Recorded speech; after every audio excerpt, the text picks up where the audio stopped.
सत साहिब सतगुरुदेव की जय। बंदी छोड़ कबीर साहिब जी की जय। बंदी छोड़ गरीबदास जी महाराज जी की जय। स्वामी राम देवानंद जी गुरु महाराज जी की जय हो।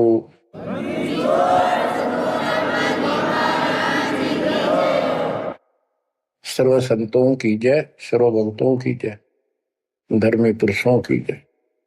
श्री काशी धाम की जय, श्री सुडानी धाम की जय, श्री क्रोथा धाम की जय, श्री बरवाड़ा धाम की जय। सत साहिब परम पिता परमात्मा कबीर जी की असीम हृदय से बच्चों, आज आपको अपने घर का पता चला।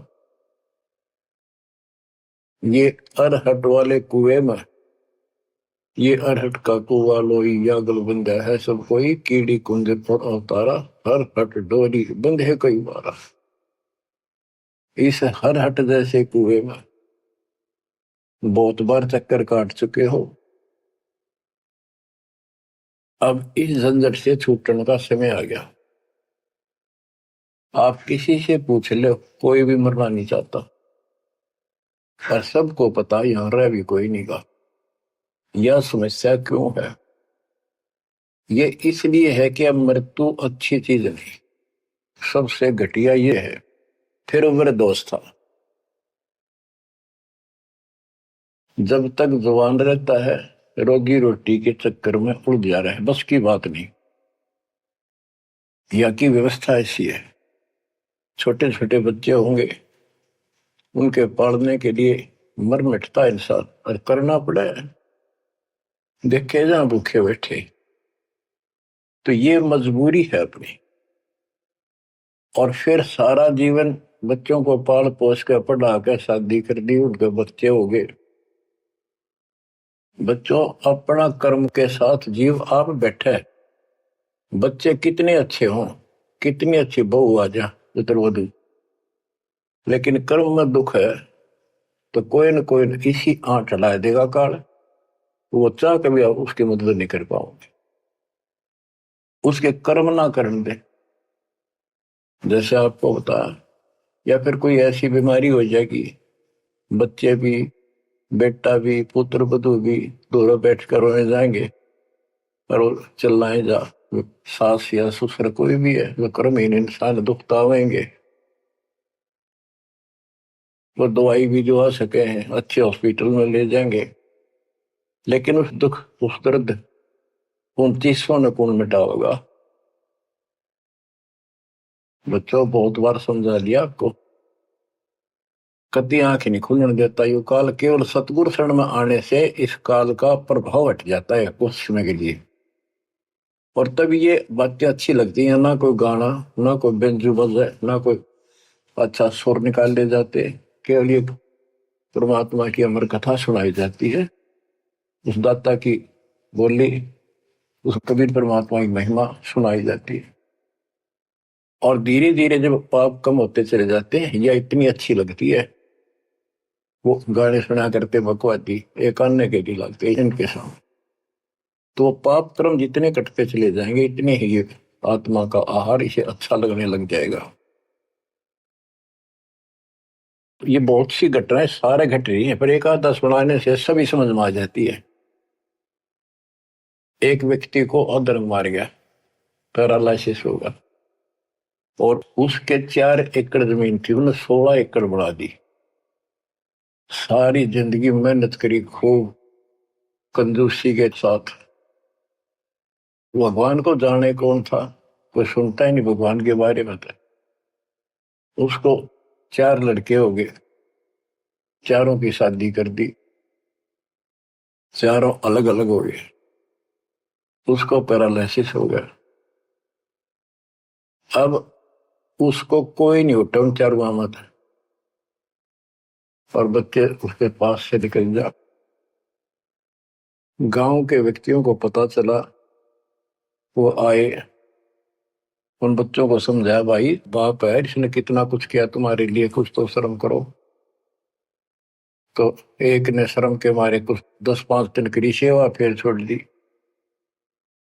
फिर उनके रिश्तेदार बुलाए, पंचायत हुई, रिश्तेदारों ने ये कर दिया भाई इसके 16 किले ने 5 हिस्सा बांट दो।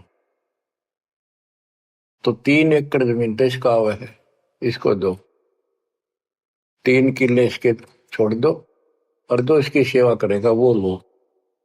तो छोटे वाले की पत्नी बोली जी हम ले लेंगे, हम संभालेंगे। वो लालच में वो बला ले ली, बला हो जाती है ये कर्महीन इंसान, और 1 महीने बाद फिर छोड़ दी। फिर गांव के व्यक्ति आए, बोले भाई क्यों नहीं संभालते तुम? वो बोलिए किले भी ले लो, मारो बस का कोई सबके बीच में। तो गांव के लोगों ने एक नौकर किया, 3 एकड़ जमीन में से उसका जो खर्चा वर्ता उसको ध्यान लगे। तो जब वो पंचायत हो रही थी, बताओ था एक आदमी, और हमने देखा कई जगह ऐसी घटना घटी। तो जब वो पंचायत में आ रहे थे, रिश्तेदार आ रहे थे, वो खाट में पड़ा पड़ा नाड़ नाड़ हल्ला, और पोता आ गया उसका। उस पोता ने इतनी दूर खड़ा था वो, 5-7 फुट, नो करा नाड़ का नहीं, अकबर आजा आजा लाड कर भाई नो, नाड़ नाड़ लर्ज की नो दिखा कर मैं इससे प्यार करना चाहता हूँ, और वो दूर बात। तो वहां बैठे उपस्थित व्यक्ति बोले इन बेटा ने तो कर दी इतनी छोटी मालस, इन पोते ही कसर रह रही है, ये करेंगे। तो यहाँ अध्यात्म ज्ञान आता है। जो काम करने का था कर्म ने वो तो करया कोई नहीं, जिसका दुख भी टला हो, बेटा बेटी पुत्र वो दूर सब अच्छा लगा हो। तो बच्चों यू काम करने का है, यह सबके साथ बढ़ जाएगी जाए, भगवान की शरण में नहीं रहता। 3 बातों को देखकर दास को और अधिक दृढ़ता लगी, भगवान के प्रति तड़पने लग गया कि सचमुच तो पहले देखा है सब पता, और भी सामान्य बातें देखी ना, बीमार हो तो भी माता पिता बैठे बैठे देखे जा, और वस्तु के लिए पुकारे जा, कोई सुनने तैयार नहीं था। कबीर साहब कहते बूढ़ा होकर पड़े खाट में, सोने बचन खारे, कड़वी बात सुना करेगा, और कुत्ते ता उनका भी सुख को नहीं, ये छाती फूकड़ आ रही। पुत्र वधु कह के गई बूढ़ा बुढ़िया ने के ध्यान रखियो को कुत्ता बिल्ली ना बढ़ जाए अंदर। अब वो ध्यान रखे तुम्हें दिखे कुछ ना दिखे, और दोस्त आंख लागी, कुत्ता बढ़कर उसकी लस्सी दूसरी गिरा गया। वह पानी लेकर आई तो उन्होंने कहा तारा इतना भी सुख कौन, तो कुत्ते ने रोक दो, छाती फूक दी तुमने मेरी।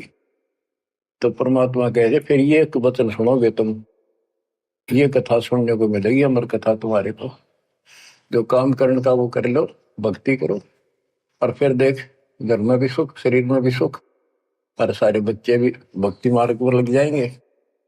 बच्चे सत्संग में जाएंगे, उनके मन दया पैदा होगी, भगवान का डर होगा, उनको अपने कर्तव्य का ज्ञान होगा कि माता पिता की भी सेवा करनी चाहिए, इन्होंने में पाला पोसा है, दया बनती है अंदर इस ज्ञान से।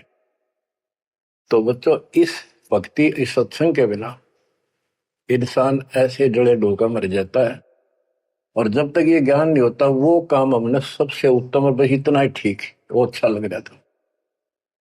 तो यहाँ कबीर साहब कहते सतगुरु के उपदेश का सुनिया एक विचार, जय सतगुरु मिलते नहीं फिर जाते यम द्वार।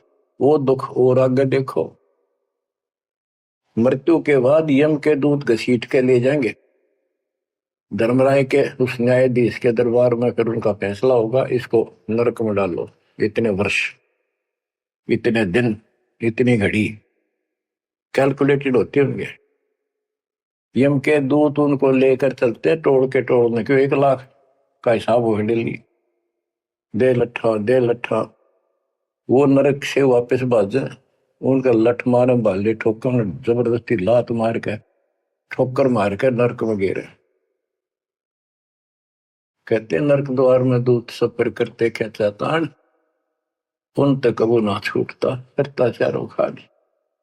नरक भोग का फिर 4 खानी में भरमता, कुत्ते गधे शोर बनता, और कभी ना लगता पार। सो फेरा सब मिट गया मेरे सतगुरु के उपकार। बच्चों समझ लो इन बातों को और देखो मालिक की दया। ये बातें कदे हमने दादे परदादा पर भी ना सुनी, माता पिता से नहीं सुनी। उसकी दया विदाता की, और आज ये अच्छी लगे और बात एक भी अच्छी नहीं लगती। वो तो बेतुकी बातें हैं, थोड़ी देर बातें करनी पड़ती है इधर उधर की, 2 मिनट बाद में सोचा ही जा तो जा अपना परमात्मा ने याद करे। तो यह लगन अलग से लगेगी, इस सत्संग से लगेगी, और भक्ति सुमन दान करोगे या सेवा, ये सारे मिलकर आपको निर्मल करेंगे। आपको हर तरह से शक्ति आत्मा को मिलेगी। भोजन खाते हैं तो उसमें सभी प्रोटीन सब प्रकार के खाने होते हैं, तभी स्वस्थ शरीर रहता है। इस प्रकार हमने सेवा भी जिसी बने, सुमन भी, दान भी, ये करना पड़ेगा, और मर्यादा का निर्वाह परहेज भी रखने पड़ेंगे, तभी आत्मा स्वस्थ होगी, मोक्ष प्राप्ति योग्य होगी। बच्चों धन है आपके माता पिता जिनसे जन्म हुआ। आपकी किस्मत को अगर व्याख्यान करने लगो, आपकी किस्मत का वर्णन करो, कोई शब्द नहीं दास के पास। इतनी अच्छी किस्मत लेकर जन्मे हो तुम। आपका मनुष्य जीवन इस समय, मनुष्य जीवन के बाद फिर आपको शरण मिल गई। गजब अजब बात तो यह है कि आपको शरण मिल गई। आप देखो नाम लेने तो पहले आप किस स्थिति में थे, क्या करा करते, सारा दिन कोहरे डले डोला करते, और मजदूर काल के मजदूर थे, बस पेट के मजदूर, माचे माचे आंडला थे। कोई भी अच्छा काम चाह कर भी नहीं कर पावा थे। आत्मा भी अच्छी थी, था आपकी नर्म भी थे, दया थी, भाव था, सारा था, भगवान की चाह भी थी, पर ऊपरली सी थी, काम चलाऊ सा था। और नाम लेने से पहले जब आपने स्टार्ट किया इस मार्ग को, देख मन कितनी बगावत करे था। ये कैसे हो सकता है, ऐसे कैसे हो सकता है, हमने तो ये पूजा की, हमने ये देखा, ये सुना। तो काल ने परमात्मा से पहले कहा था कि तुम्हारा जो हंस जाओगा ज्ञान बताने के लिए, उससे पहले कहते देवी देव धाम तो दुआओ, तीर्थ व्रत और ये झूठे जब तब मन लाओ। इस तरह की सारी शास्त्र साधना से इनको इतना मूर्ख बना दूंगा कि कोई भी उसके ज्ञान को सुनेगा नहीं। जाओ योग जीत संसारा, जीव न माने कहा तुम्हारा, जीव तुम्हारा कहा न माने, हमारी ओर हो बात बखाने, हमारी ओर होकर बात विवाद करेंगे तुम्हारे साथ। बच्चों इन बातों को याद रखो। इस जीवन की सफलता है कि इसमें परमात्मा प्राप्ति हो। आप इसके निकट आ चुके हो। आपने जो भक्ति स्टार्ट करी, आपकी यही दशा थी।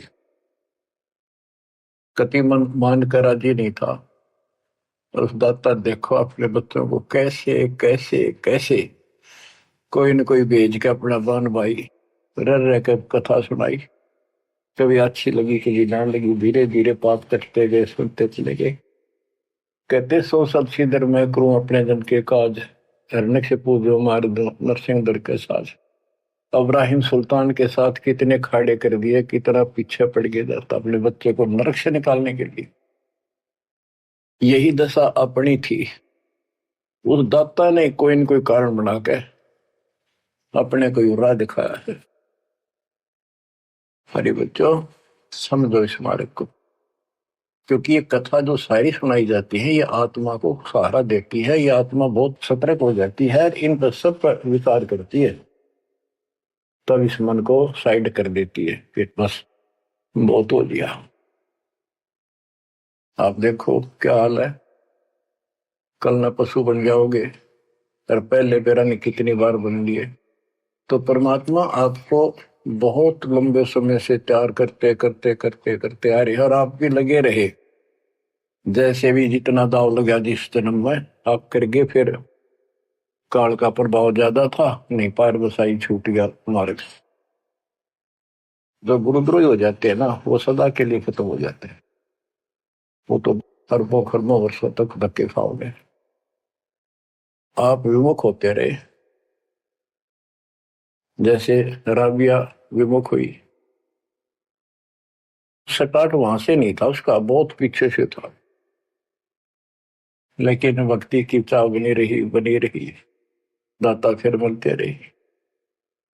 परमात्मा कबीर साहब कहते हैं, मेल ठेले जाइयो, तीर्थ धाम पर भटकियो, मेले बड़ा मिलाप, पत्थर पानी पूजते हैं, कोई साधु संत मिल जाओ। जब तक भगवान नहीं मिला तब तक ये आस्था भी बनी रहनी चाहिए। इसलिए परमात्मा कुछ लोगों को दूंगा, संस्कार तो निगाह होता है, कोई मत्था टेक के कितने जाके, और कुदरती वो संस्कार आ जाता, उसकी आस्था बनी रहती है वहां पर, तो भगवान में चाह बनी रही। कई नरसिंह बन के इसने आना पड़ा, निकाल ने तो मस्टरवा दिया था, प्रहलाद भगत की आस्था खत्म हो जाती, दाता रक्षा नहीं करते, सारे समाज में आस्था खत्म हो जाती मनुष्य जीवन में, कि भगवान है ही नहीं करे। अरीसा दिखा दिया, भगवान आज तक याद है भगवान है, इसलिए हमारी चाह बनी रही परमात्मा के प्रति। तो बच्चों, परमात्मा की असीम रजा आपके ऊपर। परमात्मा 600 साल पहले हमें राह दिखाने लगे थे, और उसी समय से आज तक बीच में अपने संत गरीबदास जी को बीच में मिले, इस भक्ति को फिर से जीवित करके, इस अध्यात्म ज्ञान को फिर से कति खम्भ रूप गे, इनके माध्यम ये यथार्थ ज्ञान देख। और 300 साल से ये अमर ग्रंथ यहाँ पढ़ा करते थे गरीबदासी, गरीबदास के 12वें पंथ वाले। मेरे गुरुदेव के अतिरिक्त किसी के पल्ला नहीं पड़ा, उन्होंने दास को दिया ये खजाना, उसके बाद गहनता से इसका अध्ययन किया, आशीर्वाद उनका रहा। आज ये खजाना खोल दिया, गुरुदेव का आशीर्वाद, कबीर साहब का वचन, 5505 कलयुग बीत चुका, तो ये खेल तो होना ही था। और या गंगा आएगी, मोक्ष करने वाली असली गंगा ये है सत्संग। इसमें जो स्नान करेंगे, सत्संग सुनेंगे, मोक्ष तो इन आत्माओं का होगा। अब्राहिम सुल्तान को कैसे निकाला, उसके कोरडे तक खाए मालिक ने अपने बच्चे के, बता क्या लागत था, क्या नाता था उससे। अब यहां विचार कर लो, उसका हमारे से क्या नाता है, कितना गहन नाता है। वो हमारा पिता है, वही हमारी माँ है। उस परमात्मा में हमारे प्रति माँ और पिता दोनों का मोह है, कितना जबरदस्त हो सकता है वो देखो। तुम अपनी गलती से फंस गए, पर वो बैठा उस पर भी नहीं जाता खाली, कि कुछ तो निकालो काल के जाल से। आप आंख खोलो, इस मार्ग को दृढ़ता से ग्रहण करो, बच्चों वाली बातें छोड़ दोगे, सारा संसार एक तरफ हो जाए, आपने एक तरफ होना पड़ेगा। जैसे मीराबाई को कहा उसकी मां ने, सत्संग में जाना मीरा छोड़ दे, आए मारी लोग कर तकरार, सत्संग में जाना मीरा छोड़ दे, सत्संग में जाना मेरा ना छूटे, सत्संग में जाना मेरा ना छूटे, तारी चाहे जड़ कमरो संसार, सत्संग में जाना मेरा ना छूटे। इस दशा में, इस स्थिति में आपको आना पड़ेगा। ये संसार साथ नहीं जाएगा, ये संसारिक व्यवहार आपका कति काम नहीं आऊगा। ठीक है, बेशर्म होना भी नहीं, जितना हम समाज में सहयोग कर सकते उस तरफ में रहना पड़ेगा। प्यार दें सबको, नमस्कार करें, बड़े छोटे की कदर करें, अच्छा व्यवहार करें, हेल्प करें, लेकिन जहां अपने भक्ति में बाधा हो उस पर नमस्कार करे, हाथ जोड़ लें दूर थे। बच्चों, गरीबदास जी ने बताया है, गोरख से ज्ञानी गणे और सुखदेव दती जिहान, सीता सी गो भारिया संत दूर स्थान। पुण्यात्मा, आपको अध्यात्म सिलेबस, ये अध्यात्म का पाठ्यक्रम पढ़ाया जा रहा है, दास टीचर है, और इसको बार बार रटवाऊंगा, बार बार समझाऊंगा, क्योंकि टीचर सारा साल उस सिलेबस को रह रहकर रिपीट करवाया करे, तब बच्चों के आत्मा में, उसके मन में, बुद्धि में वो सेट होता है। तो बच्चों, आपको ये सिलेबस दास बार बार रिपीट कराएगा और ध्यान से उत्सुकता से सुनते रहना। परमात्मा के ज्ञान को, सत्संग को सुनो, जब कति एकाग्र चित्त से सुनो। गरीब गोरख से ज्ञानी घने, सुख देव जति जिहान, सीता सी बहु भारिया संत दूर स्थान। अब आपको अमर ग्रंथ की अमर वाणी का कुछ अंश सुनाऊंगा। जैसे दास की बुद्धि काम करेगी, इसको सरल भी बनाऊंगा।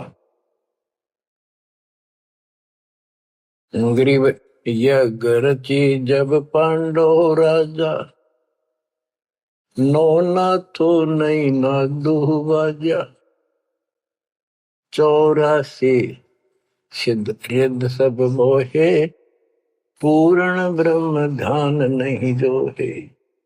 अब क्या बताना चाहते हैं संत गरीबदास जी, कि जब पांडवों ने अश्वमेघ यज्ञ रची, तो उसमें 33 करोड़ देवता, 88,000 ऋषि, ब्रह्मा विष्णु महेश तक उपस्थित थे, 12 करोड़ ब्राह्मण, और ये गिरिपुरी, इनका गिनती नहीं, 56 करोड़ जहां थे या दो, शंख पचायन नहीं बाजा नादू।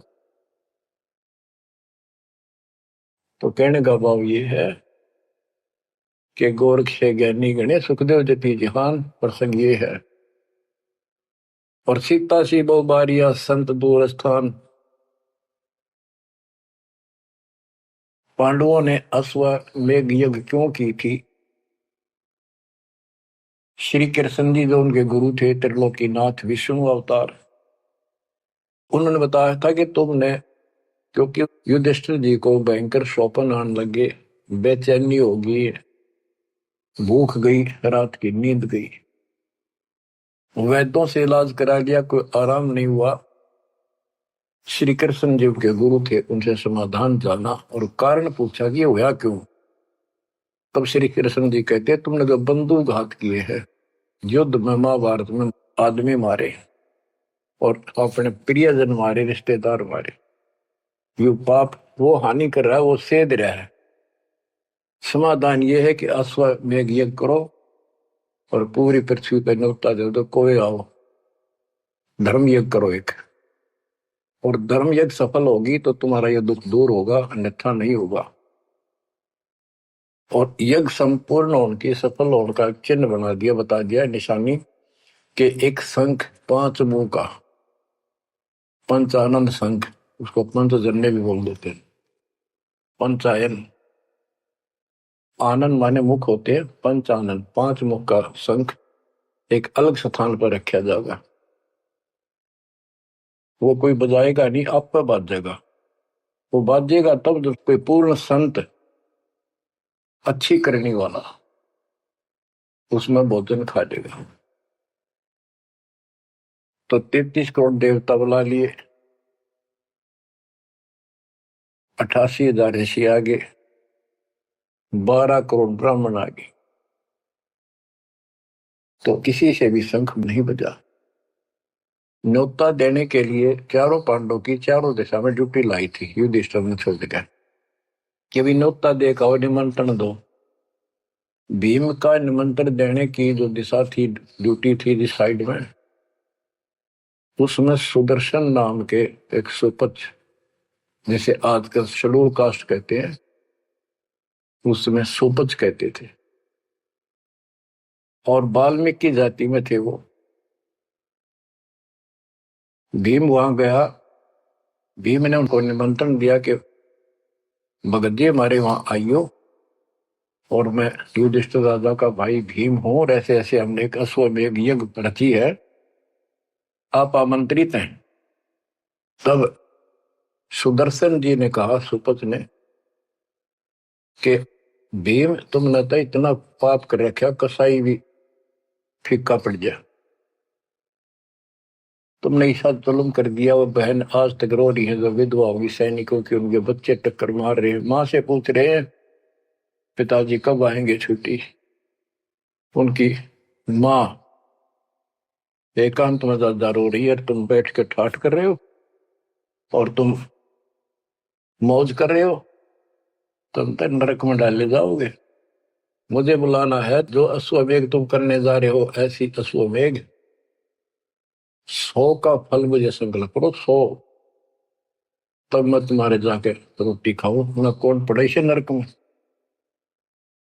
अब अहंकार था भीम को कि हमारी यज्ञ तो सफल होनी है, क्योंकि श्री कृष्ण जी रहे साथ। तो उस भगत को कहा कि तेने आना होता जी, निफालतू ना बोले, कि तेरे बिना वह काम अड़ा है, हमारे कोई आंट नहीं लगती। तो सुदर्शन जी चुप हो गए, सकट और सवान को उल्ट जवाब ना दे। जब उनका कति संपूर्ण नहीं हुआ, वो काम नहीं बना, 33 करोड़ या दो सारे आ लिए, सबने भोजन खा लिया, शंख नहीं बजा। जब एक दूसरे के मुंह को देखा, वो उपस्थित ऋषि संत देवता ये बतला रहे हैं कि इनके पाप गणे कर लिए इनने। शंख बजेगा कहां से, अपने ऊपर ना लेते। अब जैसे ये माया के अंग का प्रसंग है, वाणी वो चल रही है कि इस देवी ने, इस माया ने काल के दबाव में यह सबको भ्रमित कर रखा है, सत साधना करने नहीं देती, शास्त्र साधना में डरे डुबावे, कर तो काट रहा है, लेकिन यह उसके दबाव में आ गई, या क्या करे, फंस गई, इसके साथ आकर निकम्मे गए। तो बच्चों, तब युधिष्ठिर बोला, महाराज हमारे पाप गिने हैं, भगवान ये तो कभी नहीं बात जाए, तो मन पता है क्या हाल हो रहा है। वो मेरे स्वप्न में भी दिखाई देते, वो बच्चे रोते हुए, उनकी विधवा रोती हुई टक्कर मार रही है। कृष्ण जी बोला, भाई इस शंख न बजाने वाला आया को नहीं। भीम को बुलाया कि बताओ इस साइड में किसकी ड्यूटी थी निमंत्रण देने की, कि भीम की थी। भीम से पूछा कि तुम ऐसे ऐसे सुदर्शन नाम का संत है, उसको न्योता नहीं दिया। वो बोला, जी निमंत्रण दिया था, पर वो तो कुबोल आदमी है, ये बातें बोली है कि तुम पापी हो, अपराधी हो, वो तो गलत बोला। कृष्ण जी बोले, आपने क्या कहा। भीम बोला, मैंने कह दिया तो नाना होता जी, आपने ना तो मत आइए। श्री कृष्ण जी बोले, सारा काम खराब कर दिया, साधु संतों से ऐसे नहीं बोलना चाहिए, वो जो कहते हैं उसमें कोई दम हो बात में। तुम तो सारा काम बिगाड़ दिया, अब बता क्या करेगा। इतना पैसा लग गया, बात वही की वही, ओडे मुंह हो गया भीम का, कह तो माच रहा था, तक के दिफा था। श्री कृष्ण जी बोले, बैठ साले, रथ तैयार करो। उस दौरान जब यह घटना घटी, उसमें परमात्मा करुणा में नाम से प्रकट थे कबीर साहब, और सुदर्शन उस करुणा में परमात्मा के बच्चे थे, शिष्य थे। सुदर्शन जी ने अपने गुरुदेव को जाके बताया कि महाराज ऐसे ऐसे वो भीम आया था, और मैंने उसको बोल दिया भाई ऐसे ऐसे कर। परमात्मा बोले, भाई वो यज्ञ तो उनकी पूरी हो को ना, उन तो वो सारे माया के पुजारी बैठे हैं, वह फिर आओगे, तू खिसक जाए यहाँ पे। सुदर्शन जी तो निकाल दिए, परमात्मा सुदर्शन रूप बनाकर बैठ गए। पांचों पांडव छठे कृष्ण जी गए, 1 योजन 12 किलोमीटर दूर रथ से उतर लिए और पैदल चल पड़े। जाके श्री कृष्ण जी ने दंडवत प्रणाम किया तो पांडव तापा मरे पड़े थे, पांचवा ने उन्होंने किया। तब सुदर्शन जी बोले, अब सुदर्शन जी कहूंगा मैं, क्योंकि ये फिल्म है, फिल्म में जो रोल जो करता है वही बोला जाता है। सुदर्शन जी ने कहा, आओ त्रिलोकीनाथ, कैसे आना हो गया। श्री कृष्ण जी बोले, हे सृजनहार, हे सारी सृष्टि के रचनहार, आप जानी जान हो, ये पांडव है और ऐसे ऐसे अश्वमेघ यज्ञ की है, वो आपके बिना संपूर्ण नहीं हो सकती। आप दया करो और भीम की गलती को माफ करो। सुदर्शन जी बोले, भाई मैंने जो शर्त रखी थी वह पूरी कर दो। भीम ने पूछ लो क्या शर्त थी मेरी, वो जी पता है हमारे को। तो श्री कृष्ण जी ने कहा कि संत मिलन को चा लियो तज माया अभिमान, जो जो कदम आगे रखे सो सो यज्ञ समान। ये देख लो किसी में इतना भी अहंकार नहीं है। आज ये कति टूटे पड़े हैं, सारा खर्च हो लिया पैसा, बात वहीं खड़ी है। और वहां से लेकर यहाँ तक हम आए हैं, जितने हमारे कदम बढ़ते हैं वो सौ सौ यज्ञ समान, वो एक कदम एक यज्ञ के समान है। अपनी सौ रख लो, बाकी हमारी जोड़ी में डाल दो, हमारा भी कल्याण हो। यानी आदिन्य का भाव संत के सामने होना चाहिए। संत के साथ भगवान होता है, भगवान को अहंकार कभी पसंद नहीं। तब साधु भूखा भाव का, धन का भूखा ना, ना किसी महिमा का भूखा। उससे पहले जब पहली बार यो भीम गया था तो निमंत्रण देने, एक तालाब में नहा आया था और उसमें खूब गोते मर मर नहाया, पैर भी नहीं टिके थे। सुदर्शन जी बोले कि भीम, यह मेरी माला तार के दिए खुट्टी पर था। भीम चला, खुट्टी पर तो माला सुमरनी तारन लग गया। उस पर उतरी नहीं, टस से मस नहीं हुई, पसीने आ गए। जब सुदर्शन जी बोले, भीम उधर बड़ी डींग मारा था कि युद्ध नहीं जीतता जाता, एक का मारू था 10 मरे थे। अरे माला ना उठी तेरे थे, छोड़ के आ गया, दूर खड़ा हो गया। और कोई दिखाना भी जरूरी था कि कुछ है इसके पल्ले, ना तो उनके मन में फिर दूसरा देता। ऐसे हाथ किया परमात्मा ने, वाला अपने आप उठ के उनके हाथ में आ गई। धर्मदास या घना अंधेरा, बिन परचा जीव जम का चेहरा।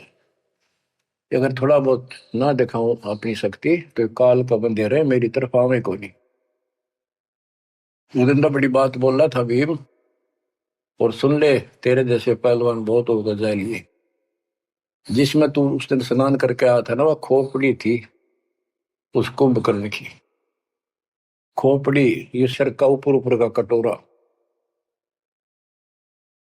जिसमें तेरे पाँव भी न टेके, ऐसे ऐसे होकर जानिए बकवादी। भक्ति बिना बात नहीं बने बच्चों। तो जब परमात्मा यानी सुदर्शन जी रथ में बैठकर उनके साथ वहां पहुंचे, द्रौपदी ने देखा कि कौन सा है संत, पता चला यू केला यू होगा। तो तभी उसके मत्था ठन गया कि इससे क्या होता, ये इतने ऋषि बैठे तपस्वी फलाना। फिर श्री कृष्ण जी ने कहा, द्रौपदी बढ़िया भोजन तैयार कर, संत खाना खाओगा तारा काम बनेगा। तो द्रौपदी ने सोचा बढ़िया भोजन बनाऊं, कई प्रकार के पकवान बनाकर थाली में नारी नारी कटोरिया में रख कर दिए। पर सुदर्शन जी जो है वह 5 ग्रास खाते थे। वो अपने मनमुखी होते, पर रोल उसी का करना था परमात्मा। ये कुछ भी करते रहो, भक्ति ठीक करो बस। तो उन सब में से थोड़ा थोड़ा मिला के इकट्ठा कर लिया, खिचड़ी ही बना ली, कति रला दिए कि सारे पकवान वहां मिल जाए और सबका भोग लग गया। द्रौपदी मन में सोच रही थी, मैंने 1 घंटे तक आंख पड़वाई दूं मैं और इतने बड़ी आइटम बढ़ाए, अक्षंत खाओगा, रंगुली चाटेगा, हर सरा होगा किसने बनाई है सब्जी रोटी, और इसने कुछ करना आता ना, और ना शूद्र का शूद्र, ये कहाँ के शंख बजाएगा ये। अब परमात्मा ने यानी सुदर्शन जी ने 5 ग्रास खाए, 5 बार शंख बोला। और युधिष्ठिर जी बड़े खुश हुए, कृष्ण जी से कह रहे आपने बड़ी दया करी, बड़े महापुरुष खोज के लाए, हमारा तो काम बन गया। कृष्ण जी बोले नहीं बना, ये तो शंख कंटिन्यू बजना चाहिए था अखंड, और काफी देर तक स्वर्ग तक सारी पृथ्वी पे इसकी आवाज जाएगी, धीमी धीमी मीठी मीठी प्यारी प्यारी, तब सफल होगी। युधिष्ठिर बोले हे भगवान अब कौन रह गया, किसको लाओगे। बोला भाई इस वाल्मीकि के बाल सब ना ही 3 लोग, ये के वाल्मीकि दिखे तुमने, इसके एक बाल के समान भी 3 लोग नहीं है, इतनी ताकत है इसमें, इतनी भक्ति की शक्ति है। अपने घर में कमी है वह खोजते। द्रौपदी बुलाई, द्रौपदी से कहा कि बहन साची बता, तेरे कोई दोष आया इस महापुरुष के प्रति। तो उसने सारी बता दीजिए, ऐसे ऐसे मेरे मन में दोष आया। द्रौपदी शुक्र मना तेरे घर पर टूक तोड़ ली, इसने आकर खाना खा लिया, तो अपने घर सब 2 रोटी खाकर सोते हैं, कोई भूखा नहीं सोता, भगवान सब न दी है। इस तरह का अहंकार करने से काम नहीं बनते। इसके चरण धोकर पियोगी ने, जब तेरे अंतःकरण का पाप भी दूर होगा और कुछ राहत भी तब मिलेगी। अमृता क्या नहीं करता।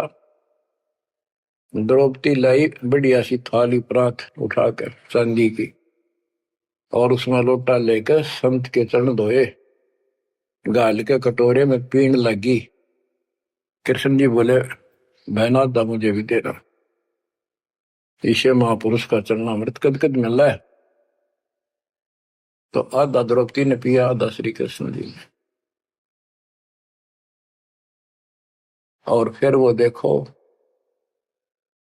अखंड बाजा, वो ऐसे ढंग से बजाए तो धीरे धीरे धीरे धीरे सुर बढ़ता चलेगा, स्वर्ग तक पूरी पृथ्वी पर आवाज गई, कण कण में सुनाई दिया। और जो पेड़ थे पौधे पूरे के पूरे बसंत की तरह फूल आगे और खिल गए, इतना सुंदर मौसम होगा सुहावना।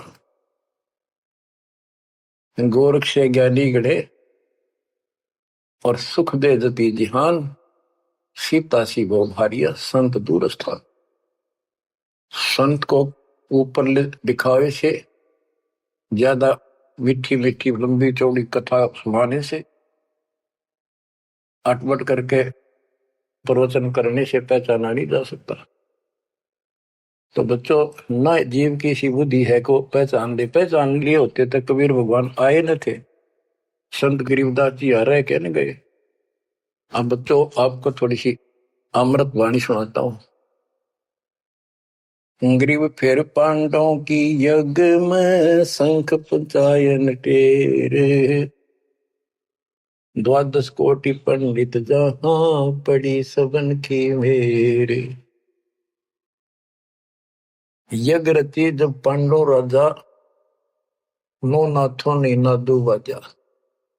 उस यज्ञ में 9 नाथ, 84 सिद्ध, 33 करोड़ देवता, 88,000 ऋषि, 12 करोड़ ब्राह्मण और 56 करोड़ यादव जो श्री कृष्ण के वंशज थे, जो पांडवों के रिश्तेदार थे। क्योंकि श्री कृष्ण जी की बहन सुभद्रा अर्जुन के ब्याही थी।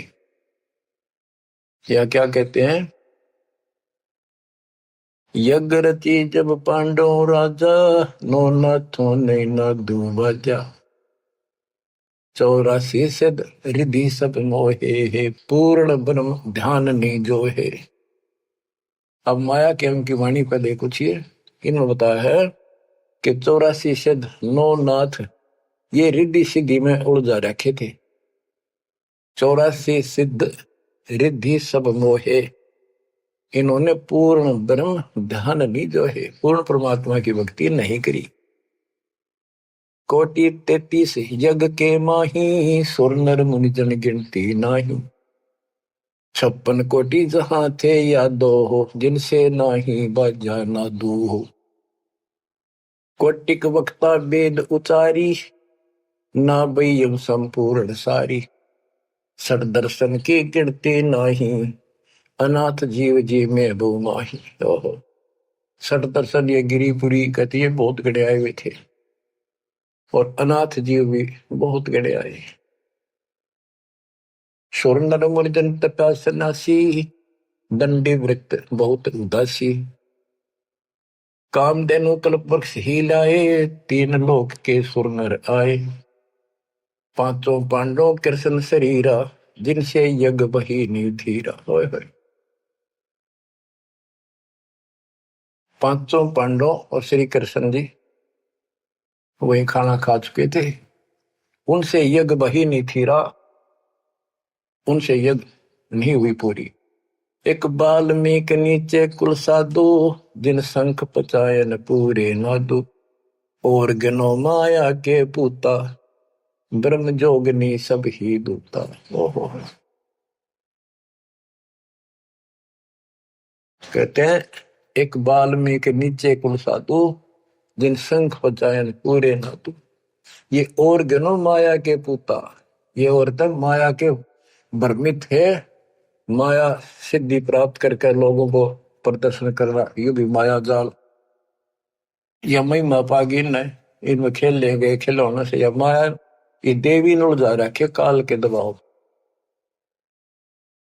कहते हैं और गनो माया के पूता, ब्रह्म जोगिनी सब ही दूता।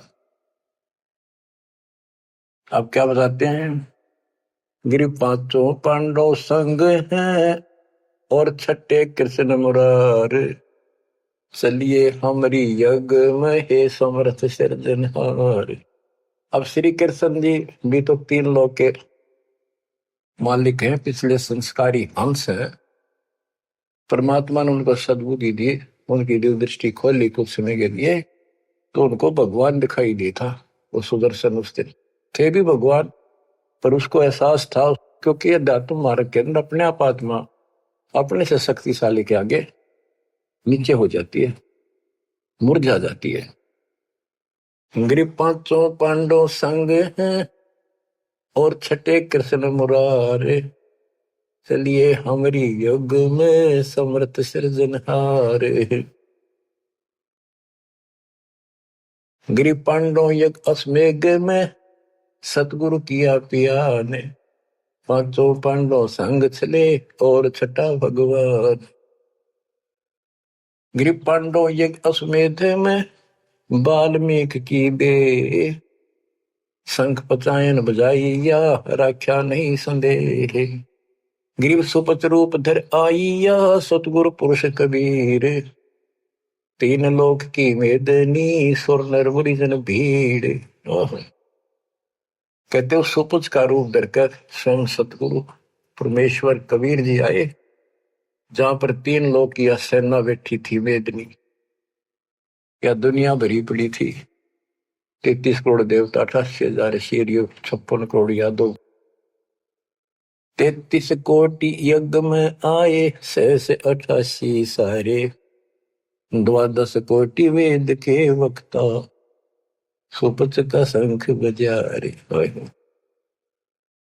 के 33 करोड़ देवता, 88,000 ऋषि, 9 नाथ, 84 सिद्ध, 12 कोटि वेद के वक्ता ब्राह्मण, ये सारे वहां पर बैठे थे। उन तो यो छोटा सा काम नहीं हुआ, 3 ताप के अंतर्गत पांडव दुखी हो रहे थे। तुम कौन राम का जपते जापम, ताते कटे ना 3 ताप। तो बच्चों, परमात्मा की आपके ऊपर असीम रजा है, आपको पूर्ण परमात्मा की भक्ति मिली, पूरा सतगुरु मिला, आपको मोक्ष दे दाता सच्चाई।